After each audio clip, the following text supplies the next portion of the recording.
In the 21st century, a handful of companies have reshaped our world, altering the way we live, work, and connect. Amazon, Apple, Microsoft, Google, Facebook, and Tesla, each a titan in its own right, driving innovation and amassing unprecedented power. From revolutionary products to controversial practices and the challenges they face as they continue to define the future of technology and humanity. Are they innovators or monopolists, visionaries or disruptors? To find out, let us journey through the forces that are shaping our digital age.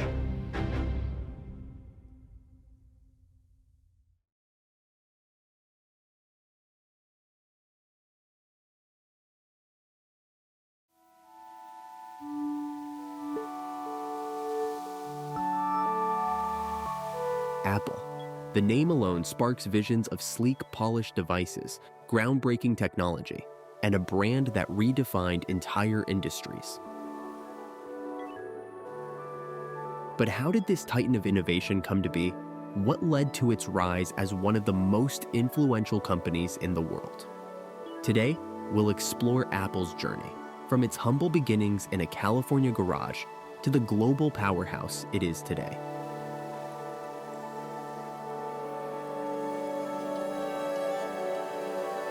To understand Apple, we need to travel back to the mid-1970s, where two childhood friends, Steve Jobs and Steve Wozniak, along with Ronald Wayne, embarked on a journey that would change the world. In 1976, Apple Computer was founded. It all started with Wozniak's passion for building computers and Jobs' extraordinary vision for making them accessible to the everyday person.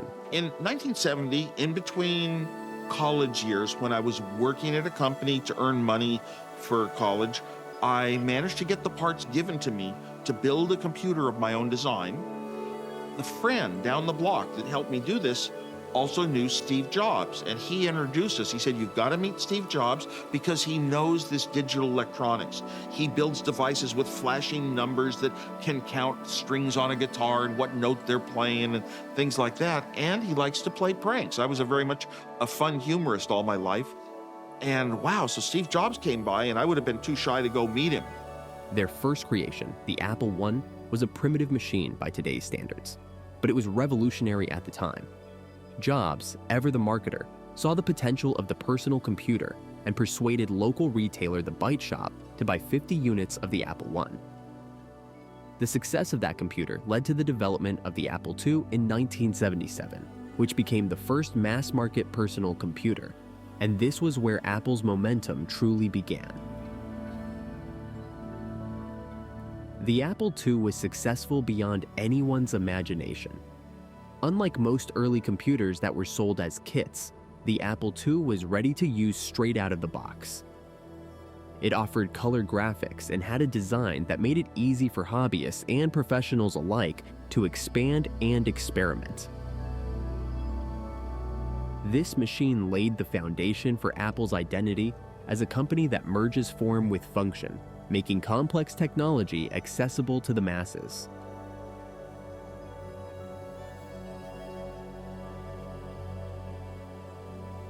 Wozniak, a brilliant engineer who preferred the quiet of tinkering with circuits, had built the Apple I mostly for fun. Jobs, on the other hand, had a grander vision.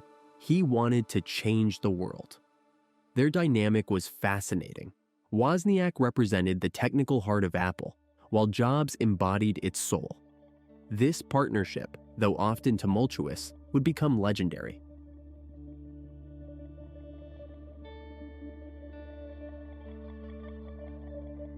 As Apple began to grow, the company faced many challenges. The technology industry was still in its infancy, and there was a constant battle to stay ahead of competitors. By 1980, Apple was going public, and its stock skyrocketed, making several of its employees millionaires overnight. I think we're going to finally discover that our lives in the home environment, that microcomputers really don't have a very strong place in the home, that the market will probably not be any greater percentage than the number of homes that used typewriters, which might have been 10%, might have been that low. I mean, we might have almost saturated that market of people that are going to buy microcomputers for their home. We might have. Despite the financial success, cracks began to form. In 1983, Apple launched the Lisa, one of the first computers with a graphical user interface. While it was revolutionary in concept, it was a commercial failure due to its high price tag and slow performance. This was a critical lesson for Apple. Visionary ideas alone were not enough. The execution needed to be just as strong, if not stronger. This failure would set the stage for the launch of one of Apple's most important products, the Macintosh. 1984. It's Super Bowl Sunday. Millions of people are watching the game when a commercial, unlike any other, appears on their screens. Directed by Ridley Scott, it depicted a dystopian world controlled by Big Brother. A young woman wielding a hammer smashes the screen, shattering the oppressive regime. The message was clear. Apple's Macintosh was coming to revolutionize computing. Than any fleet or army on earth. We are one people, with one will, one resolve, one cause. Our enemies shall talk themselves to death, and we will bury them with their own confusion. We shall prevail. On January 24th, Apple Computer will introduce Macintosh. And you'll see why 1984 won't be like 1984. When Steve Jobs introduced the Macintosh to the world, he declared, "The computer for the rest of us." And it was. The Mac was designed with everyday users in mind, featuring a graphical user interface that allowed people to interact with their computers using a mouse instead of complicated text commands. The Mac wasn't just a technical marvel, it was a statement about creativity and individuality. While it wasn't an immediate commercial hit, it inspired a new era of computing. Creative professionals, designers, and artists flocked to the Mac because it allowed them to express themselves in ways other computers couldn't.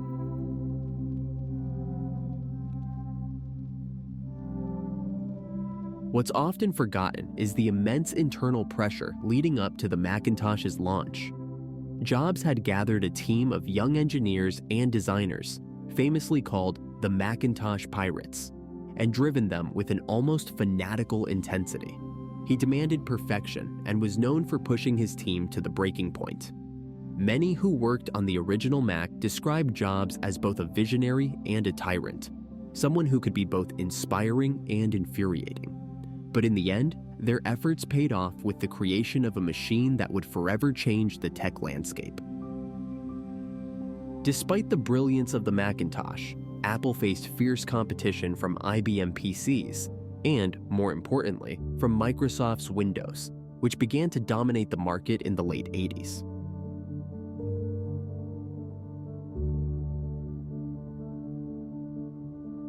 Internal conflicts at Apple escalated, and in a dramatic turn of events, Steve Jobs was forced out of the company in 1985 by then CEO John Sculley, a move that many thought would lead to Apple's collapse. Without Jobs, Apple struggled. The company's product line became bloated and confusing. Failed products like the Apple Lisa, the Macintosh Portable, and the Newton PDA tarnished Apple's reputation. Meanwhile, Microsoft grew stronger with each release of its Windows operating system, which became the dominant platform for personal computers. By the mid-1990s, Apple was on the brink of bankruptcy. The company had lost its way, and many believed it was only a matter of time before it would fade into obscurity. One of the biggest missteps during this period was the Newton, a personal digital assistant, PDA, that was ahead of its time in concept but failed to deliver in execution. It was riddled with technical problems, most famously its unreliable handwriting recognition. The Newton became a symbol of Apple's mismanagement and inability to compete during these years.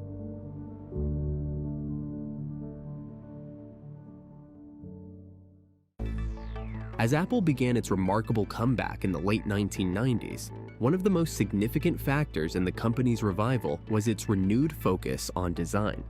Central to this transformation was a young British designer named Jony Ive, whose collaboration with Steve Jobs would redefine not just Apple, but the entire tech industry. Jony Ive joined Apple in 1992, but it wasn't until Steve Jobs returned in 1997 that his vision began to take center stage. Ive's design philosophy emphasized simplicity, elegance, and a deep connection to the user experience. He and Jobs shared a belief that products should not only function well, but also resonate with people on an emotional level. This approach would become the cornerstone of Apple's design identity.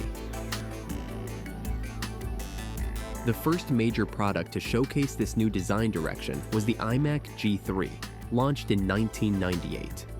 It wasn't just a computer, it was a bold statement. The iMac's translucent, candy-colored plastic shell broke away from the beige boxes that dominated the industry. Its all-in-one form factor emphasized simplicity, eliminating the need for separate monitors and towers. The design was friendly and approachable, and it was clear that Apple was no longer just making computers, it was crafting experiences.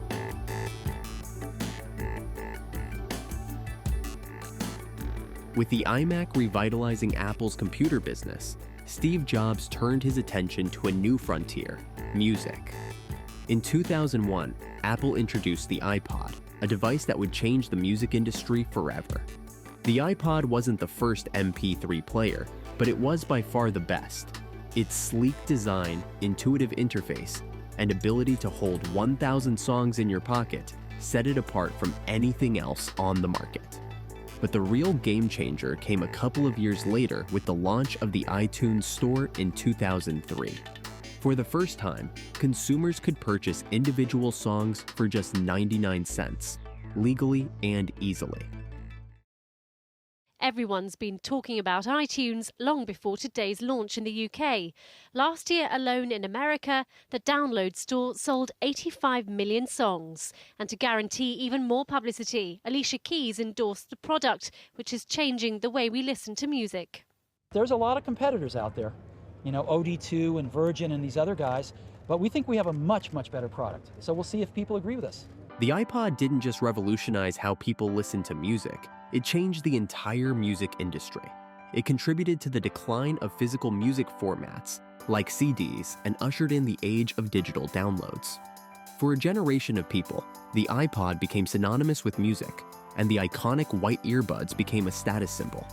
By 2007, over 100 million iPods had been sold worldwide. The music industry is encumbering 10% of the music it ships, but not 90%. And it doesn't make sense, and some consumers, it gets in their way. They want to know that if they buy a track off one store, they can play it on any player without any hassle. We think we've sold iPods because they're the best music players in the world. If the iPod was a revolution, the iPhone was nothing short of a technological tsunami. In 2007, Steve Jobs stood on stage at Macworld and introduced what he called an iPod, a phone and an internet communicator, all in one device. With that, the smartphone era was born. Quite the same level of hysteria here, with just a couple of Uber geeks camping out for 36 hours to be the first to own one of the most expensive phones on the market. The iPhone wasn't just a new phone, it was a pocket-sized computer that changed how people communicated, consumed media, and even lived their daily lives. There's lots of people trying to stop the iPhone from becoming a juggernaut. You've got Nokia who are bringing out new handsets and want to own the whole experience for the consumer. You've got Vodafone recently launching a big new music service to try and cut the iPhone dead. And you've got all the other operators jostling for things like music, entertainment, services on your mobile. So they're all lining up their guns in a row to try and stop the iPhone from smashing through those lines. The iPhone's multi-touch interface, sleek design, and powerful software set it apart from anything else available at the time. And with the launch of the App Store in 2008, Apple created an entire ecosystem that allowed developers to create new experiences for iPhone users. The impact of the iPhone is difficult to overstate. It transformed industries ranging from photography to transportation, and forever changed how we interact with technology. Apple had once again redefined an entire industry, and the world was never the same. The iPhone became a global phenomenon, quickly surpassing Apple's wildest expectations. It wasn't just a phone. It was a cultural icon that changed how we socialize, work, and entertain ourselves. By 2010, the iPhone had become the most profitable product Apple had ever made, and it turned the company into a global giant.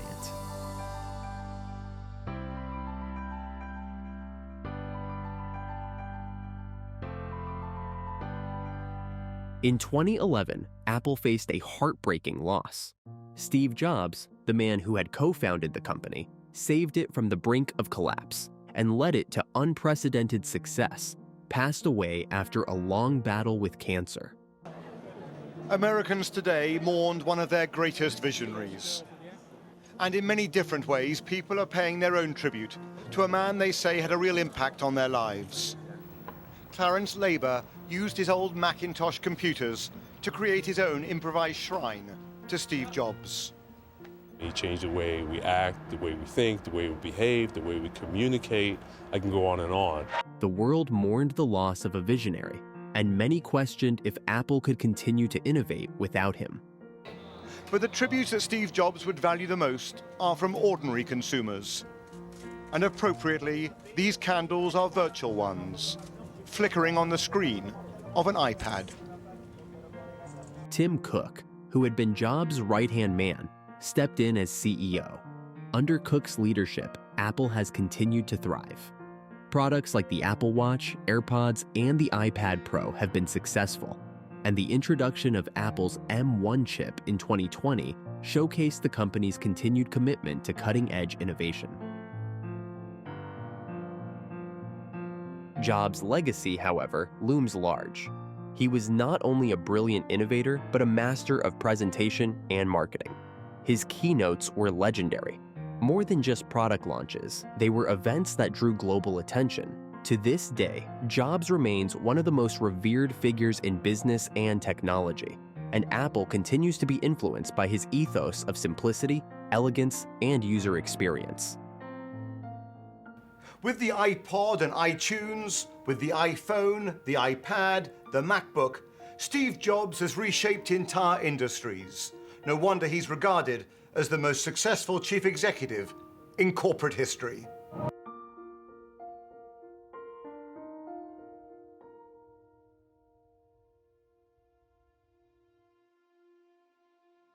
As Apple grew into one of the world's most valuable companies, it faced increasing scrutiny, not only for its products, but also for its workplace culture. Under Steve Jobs, Apple was known for its demanding environment, driven by a relentless pursuit of excellence. However, since Jobs' passing in 2011, the company has undergone significant changes under the leadership of Tim Cook, particularly in its approach to diversity, inclusion, and the overall workplace experience. Tim Cook, who became CEO in 2011, has made it a priority to foster a more inclusive and diverse workplace. Under his leadership, Apple has publicly committed to increasing representation across its workforce. The company has taken steps to address gender and racial disparities, particularly in technical and leadership roles, which have historically been dominated by white men. Apple began releasing diversity reports in 2014, providing transparency about the makeup of its workforce and setting goals for improvement. The company has steadily increased the number of women and underrepresented minorities in technical and leadership positions. In addition, Apple has expanded recruitment efforts, reaching out to historically black colleges and universities, HBCUs, and partnering with organizations focused on diversity in tech, such as Girls Who Code and the National Center for Women and Information Technology. To support these efforts, Apple has also made investments in education and training, both within the company and in the broader community. Programs like the Apple Developer Academy, which provides coding education to students around the world, and the Racial Equity and Justice Initiative, which focuses on addressing systemic racism, show the company's commitment to driving meaningful change. However, Apple has not been without its critics. Some have pointed out that progress has been slow, with people of color and women still underrepresented in senior leadership. Additionally, questions have been raised about the company's handling of workplace issues, such as employee activism, pay equity, and allegations of harassment. In recent years, employees have spoken out more frequently about the need for greater transparency and accountability in addressing these concerns. Apple's workplace culture has also evolved since the days of Steve Jobs.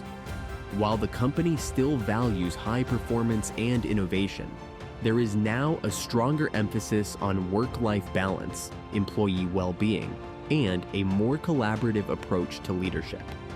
Tim Cook's management style is often described as more inclusive and empathetic compared to Jobs' intense and sometimes abrasive approach.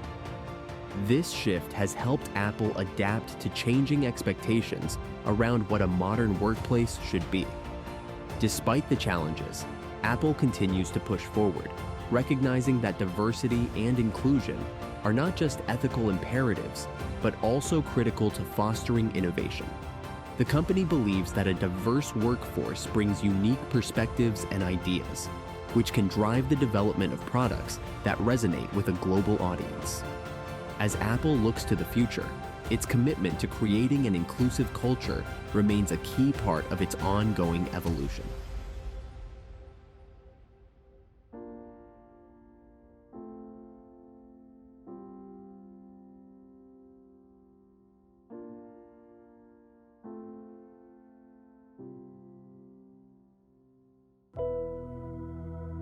As we look to the future, Apple faces new challenges and opportunities. The company is investing heavily in areas like artificial intelligence, augmented reality, and healthcare. With products like the Apple Vision Pro and ongoing advancements in its ecosystem, Apple continues to push the boundaries of what technology can do. Sustainability has also become a major focus for Apple. The company has committed to becoming carbon neutral across its entire business by 2030. And it has made significant strides in reducing the environmental impact of its products through the use of recycled materials and clean energy. But what will be Apple's next big breakthrough? Will it be in wearable technology, augmented reality, or perhaps even electric vehicles? Only time will tell. One thing is certain: as long as Apple continues to innovate and prioritize user experience, it will remain a leader in the technology world for years to come. From a garage in California to the global stage, Apple's journey is one of vision, risk-taking, and relentless innovation. It's a story of a company that dared to think differently and, in doing so, reshaped the world. As we look toward the future, Apple's impact is already clear, but its story is far from finished.